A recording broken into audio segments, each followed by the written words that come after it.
ఏపీలో ఎన్నికలు పూర్తయ్యాయి. ఏ పార్టీ గెలుస్తుంది అనే అంశంపై అందరూ చాలా ఆసక్తిగా జూన్ 4 ఎప్పుడొస్తుందా అని ఎదురు చూస్తున్నారు. ఇప్పటికే చాలా సర్వే సంస్థలు వాళ్ళ సర్వేల ఆధారంగా ఆయా పార్టీలు అధికారంలోకి వస్తాయంటూ చెప్తున్నారు. ఇప్పుడు పీవీఎస్ శర్మ తన సర్వే రిపోర్ట్లో వైసీపీ గెలుస్తుందని చెప్పారు.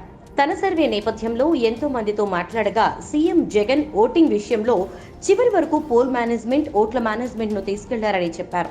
అది సక్సెస్ అయిందని పిఎస్ శర్మ, దీంతో పాటు 80 మంది అభ్యర్థులను మార్చడం కూడా కలిసొచ్చిందని, అందులో సక్సెస్ అయ్యారని, అనేక చోట్ల బీసీలకు, ఎస్సీ ఎస్టీలకు సీట్లు ఇవ్వడం వంటివి కూడా బాగా కలిసొచ్చాయని అన్నారు. Jagan second time history repeat చేయబోతున్నారని చెప్పారు.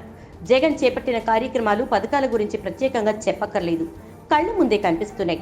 ఇవే కాకుండా ఇతరత్ర అంశాలన్నీ కూడా వైసీపీకి చాలా అనుకూలంగా ఉన్నాయని చెప్తున్నారు. ఉచితంగా ఇళ్లు కట్టి ఇవ్వడం వంటివి జగన్ కి బాగా కలిసొచ్చింది. జగన్ ఒక కులాన్ని కాదు, ఎన్నో కులాలకు మంచి చేశారు. అలాగే రాజధాని విషయంలో కూడా ఆచితూచి నిర్ణయం తీసుకున్నారు.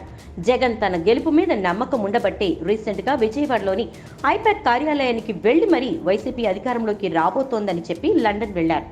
అయితే ఈ మాటను మిగతా పార్టీలు వక్రీకరించి వార్తలు రాశాయి. కానీ ఏదేమైనా జగన్ అధికారంలోకి రాబోతున్నారంటూ పీవీఎస్ శర్మ చెప్పడంతో వైసీపీ శ్రేణుల్లో, అభిమానుల్లో ఆనందం నెలకొంది.